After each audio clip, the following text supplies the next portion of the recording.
অনর্থ ছিলাম। হঠাৎ করে 2023 সালে আমাদের প্রকল্পটা শেষ হয়ে যায়।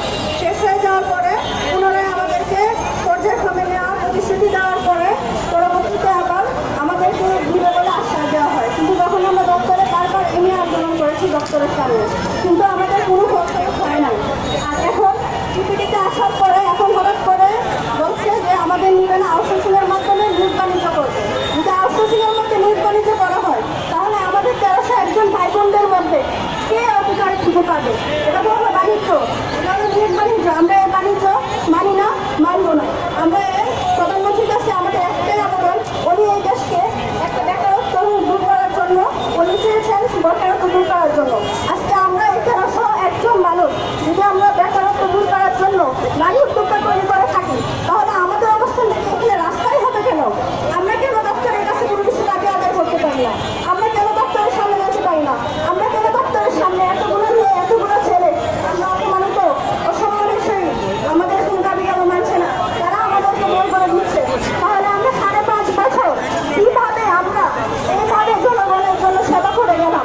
আইডির মাধ্যমে আগে মহিলা বিষয়ক দপ্তরের সেবা কাজ থাকার পরেও এই কাজগুলো প্রকাশ পায়নি, কিন্তু আইডির মাধ্যমে নারী উন্নয়নের মাধ্যমে দিনের পর দিন এই কাজগুলো প্রকাশ পেয়েছে। নারী উদ্যোক্তা তৈরি হয়েছে, বিভিন্ন প্রশিক্ষণ চালানো হয়েছে, অনেক মেয়েরাই স্বাবলম্বী হয়েছে, অনেক জায়গায় আমাদের মেয়েরা অনেক টাকা ইনকাম করতেছে। এটা আমাদের জন্য অনেক সৌভাগ্যজনক। সারা দেশে আপনারা কতজন আছেন? আমাদের মানে আমরা যারা কর্মরত আছি 1300 একজন আছি, কিন্তু 5.5 বছরে বিগত আমরা 5.5 বছরে 50,000 উদ্যোক্তা তৈরি করেছি। আজকে কি আমরা রাস্তায় থাকার জন্য? কেন আমাদের দপ্তর আমাদেরকে সহযোগিতা করছে না? আমরা কার কাছে এই দাবি জানাবো? দফায় দফায় 2023 সালের পর থেকে আমরা দফায় দফায় আন্দোলন করে গেছি আমাদের দপ্তরের সামনে।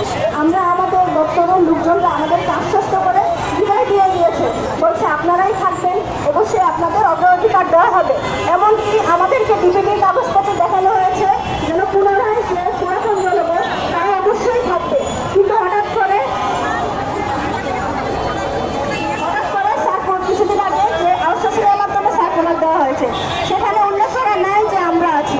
তাহলে কেন আমরা এতদিন এতগুলো বছর সার্ভিস দিয়ে গেলাম?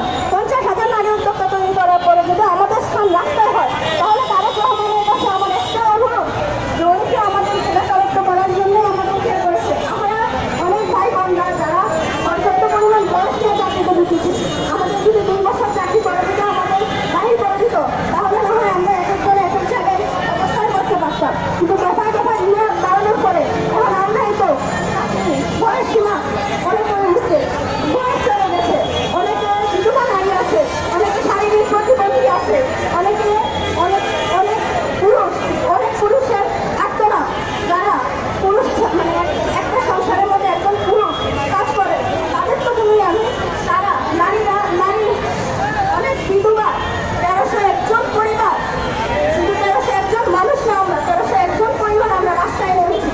আজকে আমরা এখানে যারা ভাই বোনেরা যারা আছি প্রত্যেকে যখন শিক্ষিত, আমরা প্রত্যেকে দফায় পরীক্ষা দিয়ে নিজের পরীক্ষা দেওয়ার পরে আমরা দপ্তরে জয়েন করেছি।